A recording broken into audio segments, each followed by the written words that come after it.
Good evening, everybody. மாலை வந்தனங்கள் உங்கள் யாவருக்கும். Greetings from Sydney, Australia. நாங்கள் ஆஸ்திரேலியா சிட்னி நகரத்தில் இருந்து வருகை தந்திருக்கிறோம். Me and my wife Christine live in Sydney. நானும் என்னுடைய மனைவி கிறிஸ்டினாவும் Australia சிட்னியிலே வசிக்கிறோம். And we have 5 beautiful children. எங்களுக்கு 5 குழந்தைகள் இருக்கிறார். 4 boys and a little girl. 4 ஆண் குழந்தைகளும் ஒரு பெண் பிள்ளை. And God has called us to come to a beautiful country like Sri Lanka.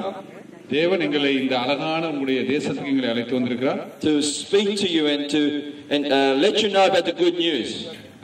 அந்த நல்ல செய்தியை உங்கள் மத்தியிலே அறிவிக்கும்படியா. My wife is originally from Colombo, Sri Lanka. என்னுடைய மனைவி கொழும்பை சேர்ந்தவர். She grew up in Colombo. அவள் கொழும்பிலே தான் வளர்ந்தார். And went to Australia when she was 14 years old. 14 வயதா இருக்கும் பொழுது அவள் ஆஸ்திரேலியாவுக்கு சென்று விட்டார்.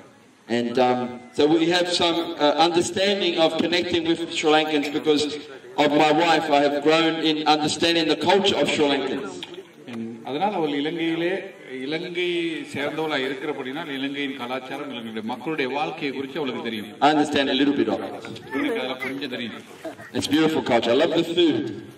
உங்களுடைய உணவு எனக்கு மிகவும் விருப்பம். Very good curries. கறி எல்லாம் உங்களுடைய குழம்பெல்லாம் எனக்கு விருப்பம். I love hot food. உரைப்பா சமைப்பதே எனக்கு விருப்பம். I became a Christian at the age of 19. நான் 19 வயதுடையவனாய் இருக்கும் பொழுது நான் கிறிஸ்தவனாய் மாறினேன். Before 19 years old, I was not a Christian. I didn't know Jesus. 19 வயதுக்கு முன்பாக நான் இயேசுவை அறிந்திருக்கிறவனாய் இருக்கவில்லை. I grew up as a Catholic. நான் ஒரு கத்தோலிக்க பரம்பரையை சேர்ந்தவன். Supposed to believe in Jesus. இயேசுவை நான் விசுவாசித்தேன். I believed in Jesus by name, but Jesus didn't change my life. பேரளவிலே நான் அவரை விசுவாசித்தேன், ஆனால் என்னுடைய வாழ்க்கையிலே இந்த மாற்றமே ஏற்படவில்லை. It wasn't real to me, my faith. அது எனக்கு ஒரு மாற்றத்தை கொண்டு வரவில்லை. If you said to me, do you believe in God before I became a Christian at the age of 19? நீங்கள் என்னை கேட்பீர்களா இருந்தால் 19 வயதுக்கு முன் கிறிஸ்தவனாய் மாறிய உடனே I would have said yes. ஆமா, I believe in God. நான் தேவனை விசுவாசிக்கிறேன். But I didn't know him. ஆனால் எனக்கு தெரியாது இவர் யார் என்று. I wasn't following God. நான் அவரை பின்பற்றுகிறவனாய் இருக்கவில்லை. I was following myself. நான் என்னுடைய விருப்பத்தின் பேரில் தான் நான் நடந்தேன். And my selfishness, my sinful ways. என்னுடைய சுய விருப்பம், என்னுடைய பாவ வழிகள். As a teenager, I got into nightclubs and I was actually a break dancer. நான் வாலிப வயதிலே நான் ஒரு இந்த இரவு களியாட்ட விடுதிகளுக்கு சென்று இந்த பிரேக் டான்சர், நான் பிரேக் டான்ஸ் தான் செய்வேன். I left my job and we did break dancing full time. We did nightclubs and performances on TV and many different things. நான் என்னுடைய தொழிலை விட்டு நான் என்ன செய்தேன்னு சொன்னால் இரவு விடுதிகளில் போய் நான் பிரேக் டான்ஸ் ஆடினேன். And I was looking for God. I didn't know where to find God. நான் ஆண்டவரை தேடினேன், ஆனால் அவரை என்னால் காண முடியவில்லை. I had a lot of limelight, a lot of attention. I had a lot of fame. எனக்கு கூடுதலாக நான் அந்த என்னுடைய நான் செய்த தொழிலே எனக்கு எந்த விதமான ஒரு நன்மையும் எந்த விதமான ஒரு சமாதானமும் கிடைக்கவில்லை. Because I did things on TV. We did performances on TV. நான் ஆஸ்திரேலியா தொலைக்காட்சியிலே என்னுடைய பிரேக் டான்ஸ் எல்லாம் காமிக்கப்படும். And I had an emptiness in my heart. ஆனால் என்னுடைய இருதயத்திலே வெறுமையை உணர்ந்தேன். Even though I had all this outward attention, நான் வெளியிலே வருகின்றதான இந்த காரியங்களுக்கு முகம் கொடுத்தாலும் something was missing. ஏதோ ஒன்று எனக்கு என்னுடைய வாழ்க்கையிலே தவறு இருக்கிறதை உணர்ந்தேன். At night time I would think about God and think about why are we here? இரவு நேரங்களில் என்னுடைய படுக்கை அறையிலே நான் யோசிப்பேன், ஏன் நான் தனிமையை உணர்கிறேன், கடவுளை குறித்து சிந்திக்க ஆரம்பித்தேன். What's the reason for life? நான் வாழ்கிறது வாழ்க்கைக்கு அர்த்தம் என்ன? What's the purpose for our existence? நான் இங்கே வந்ததனுடைய நோக்கம் என்ன? And sometimes I had such a deep loneliness and emptiness that tears would come down my face. I didn't even know why. நான் இதை உணரும் பொழுது நான் தனிமையை உணர்ந்தேன், வேதனையை உணர்ந்தேன், அதனால் என் கண்களிலே தண்ணீர் வரும். This is in the loneliness of my room by myself with God when I'm facing reality. நான் என்ன செய்தேன், தனிமையாக என்னுடைய படுக்கையறையிலே அந்த தனிமையை உணர்ந்தவனாக கண்ணீரோடு கூட நான் தேவனை தேட ஆரம்பித்தேன். I knew about Jesus. ஆனால் இயேசுவை குறித்து எனக்கு தெரியும். But I didn't know Jesus. ஆனால் எனக்கு ஆழமாய் அவரை குறித்து தெரியாது. So we can know about someone, நாங்கள் ஒருவரை அறிந்திருக்கலாம், but you don't know him unless you meet a person. அவரை அறிந்திருந்தாலும் அவரோடு கூட நேரத்தை செலவழிக்காவிட்டால் ஆழமாய் அவரை குறித்து அறிய முடியாது. Maybe a famous cricket player, a Sri Lankan cricket player. இலங்கையின் ஒரு கிரிக்கெட் விளையாட்டு வீரர் நீங்கள் சொல்வீர்களா என்றால், you might know all about him. அவர்கள் எல்லாரையும் உங்களுக்கு தெரியும். You can read articles about him. அவர்களை குறித்து நீங்கள் அளவுக்கு அதிகமாக பேசலாம். You can learn about what he likes, where he lives, how many children he has, what he wants to do. ஒரு விளையாட்டு வீரனுடைய குடும்பம், அவர் திருமணம் முடித்தவரா, எத்தனை பிள்ளைகள் இருக்கிறது, அவர் எப்படி வாழ்கிறார் என்று சொல்ல முடியும். And just because you know all about him, என்றால் அவரை குறித்து முழுமையாக உங்களுக்கு தெரியும், it doesn't mean you know him. அது காரணம் அப்படி தெரிந்தாலும் தனிப்பட்ட ரீதியிலே அவர்களை நீங்கள் அறிந்திருக்க முடியாது. And if you're in trouble, you can't ring him and say, hey, what's a famous cricket player? Malinga. Malinga, it's me, Leo, hello. நீங்க சொல்ல முடியாது, உங்களுக்கு ஒரு பிரச்சனை வந்தோன்னா கால் பண்ணி மாலிங்க எனக்கு பிரச்சனைன்னு உங்களுக்கு சொல்ல முடியாது. Malinga is going to say, who are you? Who's Leo? அவர் சொல்வார், நீ யார், எனக்கு தெரியாது உன்னை குறித்து சொல்லுங்க. Oh, it's Leo, I know all about you. அவர் சொல்வார், லியோ உன்னை பத்தி எனக்கு தெரியும். Yes, I don't even know you. உன்னை பத்தி எனக்கு தெரியாது. Just because you know about someone doesn't mean you know them. இப்ப நாங்க பத்திரிகை வாயிலாக இல்லாட்டி அவங்களுடைய விளையாட்டின் வாயிலாக ஒருத்தர் நாங்க தெரிஞ்சிருக்கிறதுனால தனிப்பட்ட ரீதியில நாம அவரை தெரிஞ்சிருக்குங்கிறது அர்த்தம் கிடையாது. See, I knew about Jesus. இயேசுவை குறித்து நாம் தெரிந்திருந்தாலும், I even knew that he was the Son of God and he died on the cross for our sins and he paid the penalty for our sins. அவர் சிலுவையிலே தேவனுடைய குமாரன் மைந்தன், அவர் சிலுவையிலே எங்களுடைய பாவத்துக்காய் மரித்தார் என்று நாம் அறிந்திருந்தாலும், but Jesus dying on the cross did nothing for me. அவர் சிலுவையிலே மரித்திருந்தது நாம் அறிந்திருந்தாலும் அது எங்களுக்கு எந்த விதமான ஒரு காரியத்தை நடப்பிக்காது. I didn't understand the power behind what Jesus did on the cross. சிலுவையிலே அவர் செய்த காரியத்தின் பின்பாய் இருக்கிற வல்லமை என்ன என்பது எனக்கு தெரியாது. I was living for myself in my alcohol and also in my selfishness as a break dancer. நான் என்னுடைய குடி பழக்கத்திலே போதை பழக்கத்திலே நான் வாழ்ந்து கொண்டிருக்கிறேன் அவரை தெரிந்திருந்தாலும். My eyes weren't on God, I was thinking about me. என்னுடைய கண்கள் ஆண்டவரை பார்த்திருந்தாலும் நாங்கள் செய்கிற வேலையை செய்து கொண்டிருக்கலாம். And every single one of us are like that in our own way. இங்க இருக்கிற தனிப்பட்ட ஒவ்வொருவரும் அவர்களுக்கென்ற வழியிலே அவர்கள் நடக்கிறார்கள். If you believe in God, நீங்கள் தேவனை விசுவாசித்தால், you're probably thinking, what do I have to do to please God? தேவனை நாம திருப்திப்படுத்துவதற்கு நாம் என்ன செய்ய வேண்டும் என்று சொல்லி, I have to be a good person, you might think. நாங்க நினைக்கலாம், நான் நல்லவனாய் இருந்தால் போதும் ஆண்டவரை திருப்திப்படுத்தலாம் என்று. If I do good things, then God will see it and maybe he'll forgive me of my sins. நாம் நல்ல காரியம் செய்வதனால் தேவனுடைய பாவத்தை எங்களை மன்னிப்பார் என்று சொல்லி நாங்கள் நினைக்கலாம். I want to go to heaven when I die. நான் மரித்த உடனே பரலோகத்துக்கு போக வேண்டும். But I knew I was doing bad things. I was sinning. ஆனால் அந்த உலகத்திலே நாம் தவறுகளை செய்து கொண்டிருக்கலாம். I didn't have the power to change my own life. என்னுடைய அந்த தவறு செய்கிற வாழ்க்கையில இருந்து என்னை மாற்றிக் கொள்வதற்கு எனக்கு பலன் இல்லை. I used to get drunk. I didn't know how to stop getting drunk. நான் குடிப்பழக்கத்துக்கு அடிமையாக அதிலிருந்து எப்படி நிறுத்திக் கொள்வதற்கு எனக்கு தெரியாது. I knew it was wrong for me. I knew it was destroying my body. அது என்னுடைய வாழ்க்கையை என்னுடைய சரீரத்தை பாதிக்கிறது என்பதை அறிந்திருந்தாலும் அதை நாம் விட முடியாமல் தடுமாறுவோம். And even though I believed in God, நான் ஆண்டவரை தேவனை நம்பினாலும் I would think to myself, I've got to be a good person so that I could have God forgive me of my sins. ஆனால் நான் அவருக்கு முன் நல்லவனாய் நடந்து கொள்வேன் என்று நாம் ஒரு முயற்சி செய்தாலும் அதனால் ஆண்டவர் நம்மை ஏற்றுக்கொள்வார் என்று நாம் நினைத்தாலும், How good do you have to be to have your sins forgiven? என்னுடைய பாவங்கள் மன்னிக்கப்பட்டது என்று சொல்வது எவ்வளவு சந்தோஷமான காரியம். See, if I do all these bad things here on one hand, ஒரு கரத்திலே நாங்கள் தவறுகளை செய்கிறோம், and then I do some good things, இன்னொரு கரத்திலே நன்மைகளை செய்கிறோம். how many good works do I have to do to weigh up, pay for the penalty of my bad works? அதனால் நான் எவ்வளவு நல்ல காரியங்களை செய்ய வேண்டும், நான் செய்த எல்லா தீமையான காரியங்களில் இருந்து நிவர்த்தியாவது. You see, it doesn't work that way. அப்படி நடக்காது. God knew that we cannot have our sins forgiven by being good enough, by earning it. தேவனுக்கு தெரியும் நம்மாலே நம்மை மன்னித்துக் கொள்ள முடியாது, நம்முடைய பாவத்தை நம்மால நிவர்த்தி செய்து கொள்ள முடியாது என்பது அவருக்கு தெரியும். We can't have our sins forgiven because well, if I'm only good enough then God will forgive me. என்றால் நாம் தகுதியானவர்கள் அல்ல, எங்களுடைய பாவத்திலிருந்து நம்மை நாம் விடுதலை ஆக்கிக் கொள்வோம். The Bible is very clear. The word of God says we have all sinned and fallen short of the glory of God. வேதத்திலே தெளிவாய் சொல்கிறது, நாம் எல்லோரும் பாவம் செய்து தேவ மகிமையற்றவர்களாய் போய்விட்டோம் என்று சொல்லி. Every one of us have sinned. நாங்க எல்லாருமே. You can't say, oh no, I don't sin, I'm without sin. நாம் சொல்ல முடியாது நான் பாவம் செய்யவில்லை என்று சொல்லி. Just one lie is a sin. ஒரு பொய்யும் பாவம்தான். God knew தேவனுக்கு தெரியும் that we as human beings நாம் மனிதர்களாக can't do anything to have our sins forgiven. நாம் எதை செய்தாலும் நாம் பாவத்திலிருந்து நம்ம விடுதலையாக்கிக் கொள்ள முடியாது என்பது ஆண்டவருக்கு தெரியும். So God sent his son into the earth. அவருடைய குமாரனை அனுப்பினார். A perfect man. பரிபூர்ணமான ஒரு மனிதன். The Bible says Jesus was born of a virgin. வேதம் சொல்கிறது அவர் ஒரு கன்னியின் வயிற்றிலே பிறந்தார் என்று சொல்லி. That means his mother didn't know a man intimately. அதனுடைய அர்த்தம் என்னவென்று சொன்னால் அவருடைய தாய் கணவனை அறியவில்லை. The Holy Spirit overshadowed her and impregnated her. பரிசுத்த ஆவியானவர் அவர் மேல் நிழலிட்டு அவர் கற்பந்தரித்தார் என்று சொல்லப்படுகிறது. And when Jesus was born, he was born the Son of God. இயேசு தேவனுடைய மகனாய் அவருடைய வயிற்றிலே உற்பவித்தார். And he lived a sinless life. அவர் பாவமற்ற ஒரு வாழ்க்கை வாழ்ந்தார். He never disobeyed God. அவர் தேவனுக்கு கீழ்ப்படியாமல் இருக்கவில்லை எப்பொழுதும். The Bible says that Jesus was the only man that never ever sinned. வேதம் சொல்கிறது இயேசுதான் பாவம் செய்யாத எப்பொழுதும் பாவம் செய்யாத ஒரே நபர். The good news is this. நல்ல செய்தி எதுவென்றால் I'm telling you the good news of God's kingdom.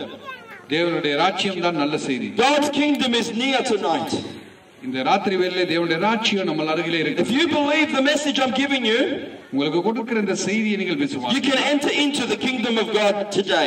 இன்றைக்கு தேவனுடைய ராஜ்யத்துக்குள்ளே நீங்கள் பிரவேசிக்க முடியும். You can enter the kingdom tonight and know God. நீங்கள் தேவனை அறிகின்ற அறிவின் மூலமாய் தேவனுடைய ராஜ்யத்துக்குள் இன்றைக்கு நீங்கள் பிரவேசிக்க முடியும். And have a relationship with him. அவரோடு கூட நீங்கள் உறவை வைக்க முடியும். Jesus இயேசு lived a perfect life. அவர் பரிபூர்ணமான வாழ்க்கை வாழ்ந்தார். Without sin. எந்த பாவமும் இல்லாமல். God brought another man into this earth that was perfect. ஆண்டவர் இன்னும் ஒரு பரிபூர்ணமான மனிதனை இந்த உலகத்துக்குள்ளே கொண்டு வந்தார். And the good news is this. நல்ல செய்தி இதுதான். That God put our sin on Jesus on the cross. எங்களுடைய பாவத்தை சிலுவையின் மேல் இயேசுவின் மேல் சிலுவையிலே போட்டார். When Jesus died on the cross, இயேசு சிலுவையிலே மரித்த வேளையிலே Jesus didn't die for his own sins. அவருடைய சொந்த பாவத்துக்காக அவர் மரிக்கவில்லை. He didn't have any sins to die for. அவருக்கு எந்த பாவமும் இருக்கவில்லை இந்த பாவத்துக்காக மரிப்பதற்கு. Because he was perfect. Our பரிபூர்ணமானவர். As a man he fully obeyed God. அவர் ஒரு மனிதனாக தேவனுக்கு முற்றுமாய் கீழ்ப்படிந்தார். But Jesus came to die for the sins of mankind. இயேசு வந்ததே மனிதனுடைய பாவத்துக்காக. John the Baptist said, "This is Jesus, the Lamb of God who takes away the sin of the world." யோவான் ஸ்நானகன் சொன்னான், இவர்தான் தேவ ஆட்டுக்குட்டி, உலகத்தின் பாவத்தை சுமந்து தீர்க்கிற தேவ ஆட்டுக்குட்டி என்று. In the Old Testament they would take a little lamb, an innocent animal.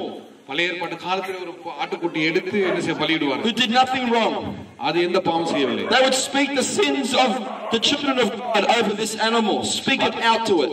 அது என்ன செய்வார்கள் சொன்னால் தேவனுடைய பிள்ளைகளுடைய பாவத்தை அதன் மேல் சுமத்துவார்கள். Then they would sacrifice the innocent lamb. அந்த பாவமற்ற ஆடு மனிதனுடைய பாவத்துக்காய் பலியாக்கப்படும். And symbolically the sins of the children of God was put on this innocent animal.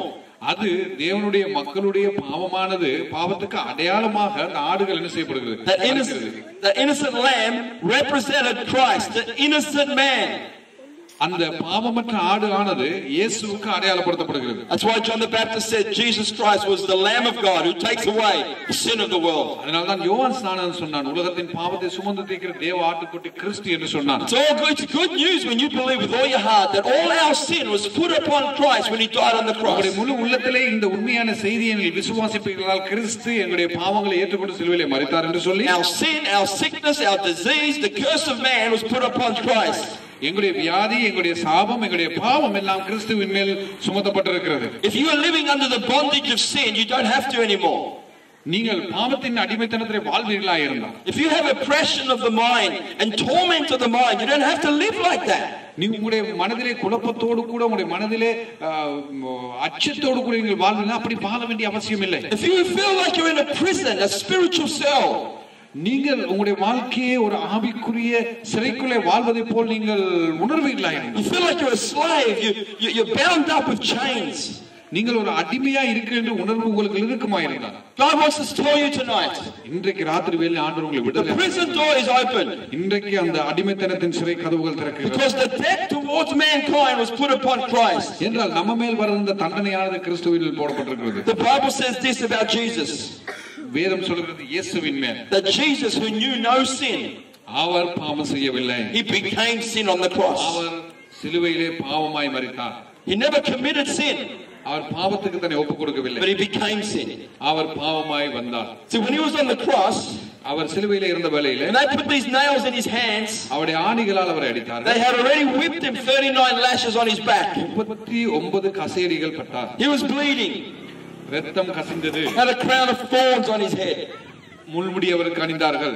And as they were laughing at him and teasing him and mocking him, அவரை பார்த்து சிரித்தார்கள், எச்சில் துப்பினார்கள், அவரை அங்கே ஈட்டிகளால் குத்தினார்கள். They would say, if you're the son of God, get yourself down from the cross. சொன்னார்கள், நீ தேவனுடைய குமாரனா இருந்தால் சிலுவை விட்டு இறங்கி வாரும் என்று சொல்லி. These are the people that crucified him. இந்த மக்கள் அவரை சிலுவையிலே அறைந்து, Jesus hangs there. அவர் அங்கே சிலுவையிலே தொங்கினார். With full of love in his heart. முழு அன்பின் இருதயம் கொண்டவராய். He says these words. இந்த வார்த்தையை சொன்னார். Father God, தகப்பனாகிய ஆண்டவனே, forgive them. மன்னியும் இந்த மனிதர்கள். They don't know what they're doing. அவர்கள் என்ன செய்கிறார்கள் என்று அவர்கள் அறியவில்லை. These are the people that just crucified him. இது அவரை சிலுவையிலே அடித்த மனிதர்களுக்காக இப்படியாக அவர் ஜெபிக்கிறார். And he's praying for them. அவர்களுக்காக ஜெபிக்கிறார். He's loving them. அவர்களை நேசிக்கிறார். See the heart of God. பாருங்கள் தேவனுடைய இருதயத்தை. He says he forgives us. அவர் எங்களை மன்னிக்கும்படியாக சொல்லுகிறார். For free. அவர்களை இலவசமாய். It's a free gift. அது இலவசமான ஒரு கொடை. Of salvation. ரட்சிப்பு என்பது ஒரு இலவசமான கொடை. The debt has been paid. நம்முடைய கடன் அங்கே கட்டி முடிக்கப்பட்டது. The good news is the penalty you owed God and I owed God has been paid in Jesus. நம்முடைய பாவத்துக்காய் வர இருந்த தண்டனை, உங்களுக்காகவும் எனக்காகவும் வர இருந்த தண்டனையை பிதாவானவர் இயேசுவின் மேலே போட்டார். Jesus paid the penalty for us. இயேசுவானவர் நம்முடைய தண்டனையை சிலுவையிலே சுமந்தார். That's why we go free. அதனால தான் நாம் எடுத்து போக முடியும். That's why the prison door is open. அதனால தான் அடிமைத்தனத்தின் சிறை கதவுகள் திறக்கப்படுகின்றன. We don't have to be in our sin or sickness anymore. அதனால நமக்கு இனிமேல் வியாதி இருக்க வேண்டிய அவசியம் இல்லை. The curse of sin has been broken. என்றால் சாபத்தின் அந்த வியாதி அது உடைக்கப்பட்டு விட்டது. All we have to do is believe in Jesus. நாம் செய்ய வேண்டியதெல்லாம் இயேசுவை விசுவாசிப்பது. Put our faith in that God loved us so much that he died, that he sent his son to die on the cross for our sin. எங்களுடைய பாவத்துக்காக சிலுவையிலே இயேசு மரித்தார், அவர் எங்களுடைய சாபத்தை ஏற்றுக்கொண்டார் என்று விசுவாசிப்பதின் மூலமாய் அந்த விடுதலை பெற்றுக்கொள்ள முடியும். I remember living for myself in my selfishness, breakdancing, drinking alcohol, living in nightclubs, doing bad things. எனக்கு ஞாபகம் இருக்கிறது, நான் என்ன செய்தேன், நான் ஒரு பிரேக் டான்சராக இரவு விடுதியிலே நான் நடனமாடிக்கொண்டு குடித்துக்கொண்டு நான் எனக்காக வாழ்ந்து கொண்டிருந்தேன். And at the age of 19, when someone told me about Jesus dying on the cross for my sin, 19 வயது நிரம்பிய பொழுது ஒருவர் எனக்கு சொன்னார், உன்னுடைய பாவத்துக்காக இயேசு சிலுவையிலே மரித்தார் என்று சொல்லி. They told me that God loved me so much that he sent his son to take the penalty for me. அவர் சொன்னார், தேவன் உன்னை அளவுக்கு அதிகமாய் நேசிக்கிறபடியால் உன்னுடைய தண்டனையை அவருக்கு கொண்டார் என்று சொல்லி. He said your sins can be forgiven for free. அதனால் உன்னுடைய பாவம் இலவசமாய் மன்னிக்கப்பட்டது. The way I understood it, அப்படி நான் விளங்கிக் கொண்ட வேளையிலே I realized for the first time, அதுதான் முதல் தடவையாய் நான் உணர்ந்தேன். God, you love me so much. ஆண்டவரே, நீர் என்னை கூடுதலாய் நேசிக்கிறீரே. That you died on the cross. நீர் சிலுவையிலே மரித்தீரே. For my sin. என்னுடைய பாவத்துக்காக. So I could be forgiven. எனக்கு மன்னிக்கப்பட முடியும். And I could be free. நான் விடுதலையாக்கப்பட முடியும். I don't have to do anything to be forgiven. என்னுடைய பாவம் மன்னிக்கப்படுவது நான் எதையும் செய்ய வேண்டிய அவசியம் இருக்கவில்லை. I just have to believe. அவரை விசுவாசிப்பது மட்டும்தான் எனக்கு அவசியமாயிருந்தது. It's a free gift. அது இலவசமான ஒரு ஈவு. If someone wrapped the present in paper package, உங்களுக்கு யாராவது ஒரு ஒரு ஒரு ஒரு பரிசை கொடுக்க வேண்டும், அதை சுற்றி ஒரு பரிசை கொடுப்பார்களா இருந்தால், they give you a present, அவர்கள் உங்களுக்கு ஒரு பரிசை கொடுக்கிறார்கள். They just say, I want to show you I love you. அதுல என்ன சொல்றாங்க, பரிசை கொடுக்கும் பொழுது அதுல என்ன சொல்றாங்க, நான் உன்னை நேசிக்கிறேன் என்று சொல்கிறார்கள். I try to say thank you. அதுக்கு நான் சொல்வேன் நன்றி. I want to show you that I appreciate you. நான் அதை ஏற்றுக்கொள்கிறேன் என்று சொல்லி நான் நன்றி சொல்வதன் மூலமாக அவருக்கு காண்பிக்கிறேன். So I bought this present to give to you. நான் இந்த பரிசை நான் உனக்கு கொடுப்பதற்காக வாங்கி வந்தேன். So if you took the present, நீங்கள் இந்த பரிசை வாங்கும் பொழுது, oh thank you, நன்றி என்று சொல்வீர்கள். and you take it. அதை நன்றி என்று சொல்லி ஏற்றுக்கொள்வீர்கள். You're not going to say, oh, how much do I have to pay for this? What do I have to do to deserve it? What do I have to do to earn it? அப்படி யாராவது உங்களுக்கு ஒரு பரிசை கொடுக்கும் பொழுது நீங்க அவங்கள்ட்ட கேட்க மாட்டீங்க, நான் இந்த பரிசுக்காக எவ்வளவு நான் செலுத்தணும், எவ்வளவு உங்களுக்கு பணம் கொடுக்கணும்னு கேட்க மாட்டீங்க. Can I do something in return? நான் அதை வாங்கிய பிறகு ஏதாவது உங்களுக்கு செய்யணுமான்னு Can I கேட்கலாம். come and wash your house, cook your meals, do something? நீ பரிசு கொடுத்ததுனால உங்க வீட்ல வந்து உனக்கு சமைச்சு உங்க வீடுகளை துப்புரவு செய்யணுமான்னு கேட்க No, மாட்டீங்க. you would never do that if someone gave you a gift. யாராவது உங்களுக்கு ஒரு பரிசை கொடுத்தால் அதற்கு திருப்பி எதை நீங்கள் செய்ய மாட்டீர்கள். You would insult the giver if you wanted to pay for it. அதனால் நீங்கள் அப்படி பரிசு கொடுப்பதற்கு நீங்க திரும்பி எதையும் செலுத்த வேண்டிய அவசியம் இல்லை. God gives us a free gift தேவன் இலவசமாய் கொடுத்தார். of forgiveness and salvation and deliverance. மன்னிப்பு, ரட்சிப்பு இவைகளை இலவசமாய் நமக்கு கொடுத்திருக்கிறார். The gift is in Jesus because Jesus died for us. அந்த இலவச ஈவு இயேசுதான். இயேசு எங்களுடைய பாவத்துக்காய் மரித்தார். We shouldn't be saying, oh, okay, God, what do I have to do to receive? How good do I have to be? Do I have to be good? Do I have to give money to the poor? Do I have to be... You can't earn it. அப்ப நாங்க அவருக்கு அப்படி வாங்கும்போது சொல்ல முடியும், ஆண்டவரே நீர் கொடுத்த இந்த ஈவை பெற்றுக்கொள்வது நான் என்ன செய்யணும், எப்படி வாழணும்னு நாங்க கேட்க மாட்டோம். ஏன்னா அது நம்முடைய செயல்களினால், நம்முடைய வேலையை, நம்முடைய நாம் செய்கிற காரியத்தினால பெற்றுக்கொள்ள முடியாது. You come as you are. நீங்கள் உள்ள நிலைமையோடு வருகிறீர்கள். Some people think, okay, God, I believe in you, but I've got to clean up my life first. ஆண்டவரே நான் வருகிறேன், முதல்ல என்னுடைய வாழ்க்கையை சுத்தப்படுத்துன்னு சொல்ல மாட்டேன். Because I'm living really bad. என்னுடைய நான் எல்லாம் தவறானவன். I'm an alcoholic. நான் ஒரு குடிகாரன். I'm a sinner. நான் ஒரு பாவி. I'm doing bad things. நான் கெட்ட காரியங்களை செய்கிறேன். And I can't come to you the way I am because I'm too filthy, I'm too yucky. நான் உன்னிடத்துக்கு வர முடியாது என்றால் நான் குற்றமுள்ளவன், நான் அசுத்தமானவன். We think, God, you wouldn't accept me the way I am. ஆண்டவரே நீர் என்னை ஏற்றுக்கொள்கிறாய் இப்படிப்பட்ட என்னை. I'm too evil inside.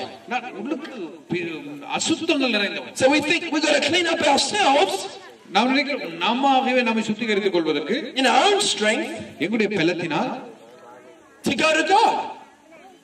அப்படி செய்த ஆண்டவரிடத்தில் போவதற்கு. You can't do that. அது செய்ய முடியாது. If you try to clean yourself up in your own strength, then you saying to God, I don't need you, I will clean myself up. நீங்கள் சொல்ல முடியாது, நான் என்னுடைய வாழ்க்கையை நான் சுத்திகரித்துக் கொள்கிறேன், என்னுடைய வாழ்க்கையை நான் சுத்தம் பண்ணிக் கொள்கிறேன், நீர் எனக்கு தேவையில்லை என்று சொல்ல முடியாது. The whole point of Jesus dying on the cross is because we can't clean ourselves up. அதனுடைய பிரதான இயேசு சிலுவையிலே மரித்ததனுடைய பிரதான காரணம் என்னவென்று சொன்னால், நம்முடைய பாவத்தில் நம்மை நாம் மீட்டுக் கொள்ள முடியாதபடியால் அவர் நம்மை மீட்க வேண்டியபடியால் அவர் மரித்தார். If you can clean yourself up and fix yourself to come to God, then Jesus didn't have to die on the cross. நாம் நம்முடைய பாவத்தை நாம் சுத்திகரித்துக் கொண்டு அதற்காக நாம் கிரயத்தை செலுத்துவோம் என்றால் சிலுவையிலே மரித்திருக்க வேண்டிய அவசியம் இல்லை. But God in his wisdom, தேவன் அவர் ஞானம் உள்ளவர். he knew he had to bring another man. அவருக்கு தெரியும் இன்னும் ஒரு மனிதனை கொண்டு வர வேண்டும் என்று. A man born without sin. அவர் பாவமற்றவராய் பிறந்தார். A man born of a virgin birth. அவர் ஒரு சாதாரண ஒரு மனிதன் எப்படி பிறக்கிறானோ அந்த பிறப்பின்படி வந்தார். A man who walks with God and never disobeys God. அவர் எப்பொழுதும் பிதாவுக்கு தேவனுக்கு கீழ்ப்படியாமல் இருக்க வேண்டும். And then Jesus dies on the cross in our place. அவர் கிறிஸ்து நம்முடைய இடத்தை சிலுவையிலே அவர் சுமந்தார். Your debt towards God has been paid. My debt towards God has been paid. என்னுடைய பாவக்கடன் உங்களுடைய பாவக்கடன் கிறிஸ்துவின் மூலமாய் சிலுவையிலே செலுத்தப்பட்டு முடிந்தது. In Christ God declares you forgiven. கிறிஸ்துவுக்குள்ளாக தேவன் நம்மை பாவத்திலிருந்து விடுதலையாக்கி இருக்கிறார். And cleansed. நம்மை தூய்மைப்படுத்தி இருக்கிறார். All you have to do நீங்கள் செய்ய வேண்டியது is repent and believe. மனம் திரும்பி விசுவாசிப்பது. Repent means this. மனம் திரும்புதல் என்பது I was going this way, நான் இந்த வழியாய் நடக்கிறேன், living for sin, பாவத்திலே வாழ்கிறேன், selfishness. சுய சித்தமுடையவனாய். The word repent means to change your mind. மனம் திரும்புதல் என்ற வார்த்தையின் அர்த்தம் உங்களுடைய மனதை மாற்றுங்கள். To change, turn around. அதாவது நீங்கள் போன வழியை விட்டு மற்ற வழியாய் திருப்புங்கள் என்பதுதான் மனம் திரும்புதல் என்பது. I was going that direction, I turn around, I go God's direction. நான் இந்த வழியிலே சென்றவன் இப்பொழுது தேவனுடைய வழியிலே திரும்புகிறேன். Repentance. அதுதான் மனம் திரும்புதல். It's surrender. அப்படி எங்களை ஒப்புக் கொடுப்பது. I put my faith in Jesus.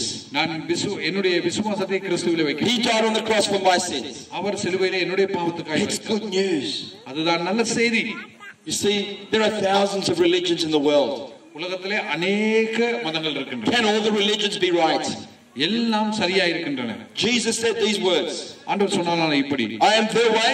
நான் தான் வழி. I am the truth. நான் தான் சத்தியம். And I am the life. நான் தான் ஜீவன் என்று சொன்னார். He is not a way. அவர் சொல்ல நானும் ஒரு வழி என்று சொன்னார். And there's other ways. ஆண்டவர் சொல்ல இன்னும் ஒரு வழி இருக்கு. No, he said he's the way. அவர்தான் வழி என்று சொன்னார். He's not a truth and there's many other truths. He's the truth. அவர் சொன்னார் இன்னும் பல சத்தியங்கள் இருக்கு, அந்த சத்தியத்திலே நானும் ஒரு சத்தியம் என்று சொல்லவில்லை, நான் தான் சத்தியம். He's not a life and there's other lives. He's the life. அவர் சொல்லவில்லை அநேக வாழ்க்கை இருக்கிறது, அந்த வாழ்க்கையிலே அநேக ஜீவன் இருக்கு, அதிலே நானும் ஜீவன் என்று சொல்றேன். நான் தான் ஜீவன். Jesus says, no one comes to God the Father except through me. இயேசு சொன்னார், என்னை இல்லாமல் பிதாவிடத்துக்கு ஒருவனும் வர முடியாது என்று சொன்னார். We have to believe the message of what God did in Christ. அது தேவன் சிலுவையிலே கிறிஸ்துவின் மூலமாய் என்ன செய்தார் என்பதுதான் அந்த செய்தி. All the religions of the world, there's thousands of them. There's many man-made religions. உலகத்தில் இருக்கிறதாக நாம் பார்க்கின்ற எல்லா மதங்களும் tell you what you have to do to get to God. அவைகள் தங்களுடைய முயற்சியினால் தேவனை கிட்ட சேரலாம் என்று சொல்லப்படுகிறது. All the effort is on you doing the right things to get to God, to climb a ladder to get to God. நீங்கள் செய்கின்ற நல்ல காரியத்தை ஒரு ஏணிப்படியாக மாற்றி அதன் மூலமே பரலோகம் தேவனிடத்தில் செல்லலாம் என்று சொல்லி. But Christianity, கிறிஸ்துவமானது, what Jesus brought through God, கிறிஸ்துவின் மூலமாக பிதாவிடத்துக்கு, he says you can't do anything to get to me. அவர் சொன்னார், நீ பரலோகம் வருவதற்கு நீ எதுவும் செய்ய முடியாது. I will do it all for you. நான் உனக்காக எல்லாம் செய்கிறேன். So when you believe, நான் விசுவாசித்தால், you believe in his love for you. அவருடைய அன்பை நீ விசுவாசித்தால். See, for me, when I became a believer, நான் ஒரு விசுவாசியே வந்தவுடனே, I said, God, I didn't know you loved me that much. எனக்கு தெரியாது நீ என்னை நேசிக்கிறது. That you died on the cross just for me. சிலுவையில் எனக்காக நீ மரித்தீர். And I believe this with all my heart. முழு உள்ளத்திலும் நான் இதை விசுவாசிக்கிறேன். Bible teaches, இதுதான் வேதம் சொல்கிறது. if you were the only person left on this planet, இந்த உலகத்திலே நீங்கள் ஒரு தனிப்பட்ட மனிதனாய், there's no one left, no other human beings but just you. உங்களை போல இந்த உலகத்துல வேற யாரும் கிடையாது. இந்த உலகத்துல நீங்க தான். I believe Jesus would come to this earth, live a perfect life, and then die on the cross just for you. நான் விசுவாசிக்க இயேசுவான இந்த உலகத்திலே வந்து பரிபூர்ணமான வாழ்க்கை வாழ்ந்து அவர் சிலுவையிலே மரித்தது உங்கள் தனிப்பட்ட ஒவ்வொருவருக்கும். That's how valuable you are, that's how special you are. அதனால் தான் ஆண்டவருக்கு நீங்கள் மிகவும் விலையேற பெற்றவர்கள், ஆண்டவருடைய பார்வையிலே நீங்கள் மிகவும் மதிக்கத்தக்கவர்கள். And when you believe what Jesus did on the cross, the power of the cross will resurrect your dead spirit. You come alive to God. நீங்கள் சிலுவையிலே செய்த ஆண்டவர் செய்த காரியங்களை விசுவாசிக்கும் பொழுது அந்த நீங்கள் உங்களுடைய அடிமைத்தனத்திலிருந்து நீங்கள் உயிர்த்தெழுக்கப்பட்டு நீங்கள் வல்லமை உள்ள ஒரு வாழ்க்கை வாழ முடியும். You can know him today. இன்றைக்கு அவரை நீங்கள் அறிந்து கொள்ள முடியும். We want to pray for you. உங்களுக்கு நான் ஜெபிக்க விரும்புகிறேன். For you to come to know Jesus. இயேசுவை நீங்கள் அறிந்து கொள்ள முடியும். We want to pray for people that are sick in their bodies. வியாதியில் இருக்கிறவர்களுக்காக ஜெபிக்க விரும்புகிறோம். If you believe in God, நீங்கள் தேவனை விசுவாசித்தால், you believe what Jesus did for you. இயேசு சிலுவையில் உங்களுக்காக செய்த காரியத்தை விசுவாசித்தார். He bore your sickness as well. உங்களுடைய வியாதியில் கூட We demonstrate the power of God. தேவனுடைய அந்த வல்லமையை நாங்கள் இப்பொழுது நடப்பிக்கிறோம். Jesus isn't dead anymore. Our மரிக்கவில்லை. On the third day he rose from the dead. மூன்றாம் நாள் அவர் உயிரோடு எழுந்தார். And over 500 people saw him, ate with him. 500 பேருக்கு அவர் காணப்பட்டார். Then he went into heaven and sat down at the right hand of God. அவர் பரலோகத்துக்கு போய் பிதாவின் வலது பார்சத்திலே வீற்றிருக்கிறார். And he represents mankind for us. அவர் மனிதனுக்காய் ஒரு மனிதனுடைய பிரதிநிதியாக இங்கே இருக்கிறார். He's your mediator. அவர்தான் உங்களுக்கும் பிதாவுக்கு இடையிலான மத்தியஸ்தர். It's like a lawyer standing in the presence of God on your behalf. உங்களுக்காகவும் எனக்காகவும் தேவனுடைய சமூகத்தில் இருக்கிறதான ஒரு வக்கீலை போல அவர் இருக்கிறார். God looks at Jesus and says you're forgiven. அவர்தான் இயேசுவை மூலமாய் மன்னிப்பை கொடுக்கிறார். When you put your faith in Jesus. நீங்கள் இயேசுவை விசுவாசிக்கும் பொழுது. Amen. Amen. Let's bow our heads please. நாங்க கண்களை மூடுவோம். I just want to ask you and give you an opportunity to accept Jesus into your life. இன்றைக்கு நீங்கள் இயேசுவுடைய வாழ்க்கையில வந்து உங்களுக்கு நன்மையை செய்ய வேண்டுமா என்ற ஒரு சந்தர்ப்பத்தை உங்களுக்கு தருகிறேன். Put your faith in him. அவரை விசுவாசிங்க. To say yes to him. அவருக்கு ஆம் என்று சொல்லுங்க. To say yes God, I want to know you. சொல்லுங்க, ஆண்டவரே உம்மை தெரிந்து கொள்ள வேண்டும். I don't want to know about you. உம்மை பற்றி நான் அறிந்து கொள்ள வேண்டியதில்லை. But I want to know you. நான் உம்மை அறிந்து கொள்ள வேண்டும். So if you want to accept Jesus into your heart for the first time. இன்றைக்கு இயேசுவை நீங்கள் ஏற்றுக்கொள்ள வேண்டுமாயிருந்தால். If you are already a believer, I'm not asking you to accept Jesus because you already done this.